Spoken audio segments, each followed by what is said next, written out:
إله إلا الله محمد رسول الله. هو بالنسبة للجمع بين القضاء والصيام النافلة نقول الصيام النافلة على حالين.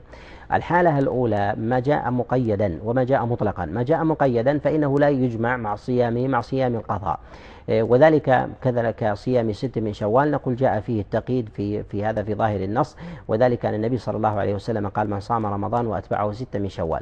يعني في هذا ينبغي أن تنفك في هذا في الاتباع، فإذا جعلتها قضاء أنت صمت نفس العدد فلا يوجد زيادة في هذا.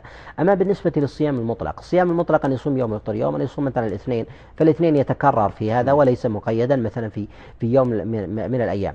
صيام أيضا العشر من ذي الحجة أن يجعل فيها القضاء. ثبت عن عمر بن الخطاب عليه رضوان الله تعالى أنه يقول ما من أيام أحب أن أقضي فيهن رمضان مثل هذه العشر، فيقضي فيها العشر في صيام رمضان، يقضي في هذه العشر. لماذا؟ لأنها مطلقة لم يحدد منها يوم ولم تحدد أيضا بالصيام. أو مثلا يؤخر رمضان إلى شهر محرم باعتبار فضله وصيامه، أو مثلا يجعله كل اثنين وخميس، نقول في هذا يؤتى الأجر. أما الأيام التي قيدت كصيام عرفة أو صيام يوم عاشوراء أو 6 من شوال فهذه مقيدة بذاتها بزمان معين، فنقول حينئذ أنه ليس للإنسان أن يصوم إلا النافلة أو يصوم